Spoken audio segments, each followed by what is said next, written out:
శైలుకి ఇంటికి వెళ్ళగానే వరాలు దిమ్మ తిరిగిపోయేలా షాక్ ఇస్తుంది.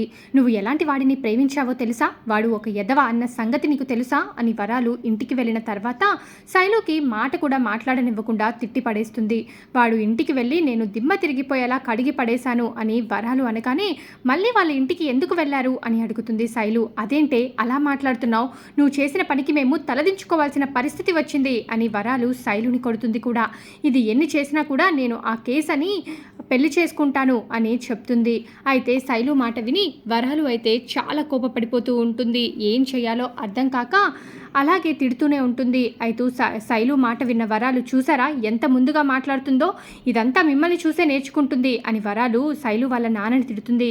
"చూసారా అది ఎలా మాట్లాడుతుందో, దీనంతటికీ కారణం మీరే, మీ వల్లే అది ఇంతగా చెడిపోయింది" అని శైలు వాళ్ళమ్మ నాన్న ఇద్దరు కూడా బాధపడుతూ ఉంటారు. "మహాలక్ష్మి, ఇది వాళ్ళ ఆదివారం కదా, మనం అందరం కలిసి ఎక్కడికైనా వెళ్దామా, లేకపోతే క్యారం బోర్డు ఆడుకుందామా" అని అంటుంది. అందరూ సరదాగా ఇక క్యారం బోర్డు ఆడుకుంటూ ఉంటారు. చక్రి కేశవ ఇద్దరు ఒక టీం ఉండగా కన్నా మహాలక్ష్మి ఇద్దరు మరో టీంగా ఉంటారు. వాళ్ళిద్దరూ సరదాగా మాట్లాడుకుంటూ క్యారమ్స్ ఆడుకుంటూ ఉంటారు. అయితే చక్రి "మొండోడు బండోడు అని మాకు పేర్లు పెట్టారు కదా" అని బాధపడుతూ ఉంటారు. మహాలక్ష్మి "మీరు నిజంగానే అలానే ఉంటారు కాబట్టి మీకు ఆ పేర్లు పెట్టాను" అని అంటుంది. "నీకన్నా నయన్రా, నాకైతే ఇంకా దారుణంగా బండోడా అని పెట్టింది. నేనంత ఘోరంగా ఉంటానా" అని కేశవ అంటాడు. "నువ్వు నిజంగానే బండోడివి కాబట్టే అలా మాట్లాడింది, అందులో తప్పేమీ లేదు కదా" అని అంటాడు చక్రి.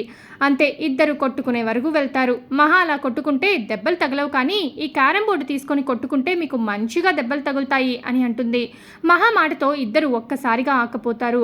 మహాలక్ష్మి "ఇవాళ ఆదివారం కదా, మనందరం పార్కుకి వెళ్దాం పెద్ది" అని అడుగుతుంది. మహాలక్ష్మి మాట విన్న మాధవ్ "సరే అమ్మా, అందరం కలిసి ఈరోజు పార్క్కి వెళ్దామని అంటాడు. అందరూ కూడా సరే వెళ్దాము అని అనుకుంటారు. "మాధవ, పార్కుకి వెళ్తున్నాం కదా, మనకు తినేదానికి అక్కడ కూర్చోడానికి ఒక దుప్పటి కూడా పెట్టాలి" అన్నీ సిద్ధం చేస్తూ ఉంటాడు. అయితే కన్నా వచ్చి "ఏంటన్నయ్య స్నాక్స్" అని అడుగుతూ ఉంటాడు.